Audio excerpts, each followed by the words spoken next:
A day in the life of being an instructor.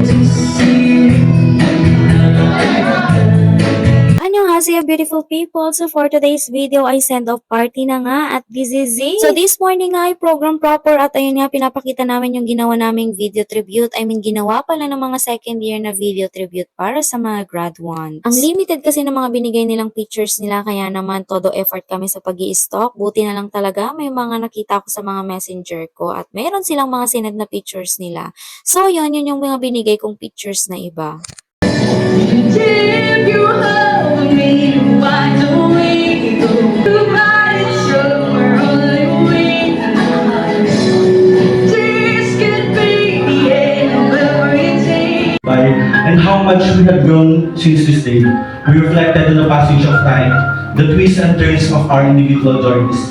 50 years later, the passage of time had taken its toll. Some of us are still surviving, and maybe some of us already passed on. This is the reality. And make this reality serves as our... And after nga ng program, of course, hindi mawawala ang kainan na.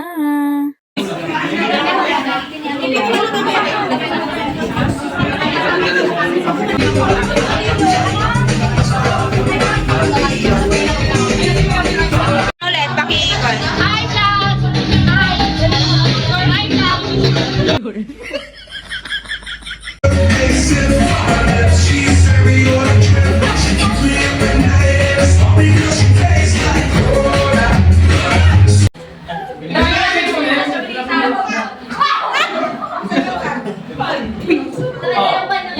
O, sino ang may may glow up?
That's it. Another job well done nga na naman tayo. Syempre kung sino yung mga nag-prepare sila rin ang maglilinis. O diba? Ang very good talaga ng mga person. Talagang tinodo-todo na nila ito. Hindi na nga namin natapos lahat ng palaro kasi napagod na kami. Sa sobrang dami ba namin ginawa ay nakakapagod sobra. Nakakaubos ng energy. At syempre habang naglilinis kami ay nagkakantahan kami dito hanggang 6 o'clock. Balak pa nga namin hanggang alas 7 kaya lang nagsiuwian na yung iba. Thank you nga pala sa mga vloggies namin tsaka mga jowaers ng aming mga leaders at syempre sa nag-iisang tagaluto namin yung aming cookeries. Salamat sa mga effort nyo. Another job well done tayo for today's video. I am praying talaga na sana magtuloy-tuloy yung mga ganitong kasipagan, yung mga ganitong unity at as a legacy din ng aming department. Kasi napakaganda talaga ng result at naidudulot nito sa amin. So that's it. Thank you so much guys for watching. Don't forget to spread positivity at enjoy nyo ang buhay nyo. Annyeong! Mama!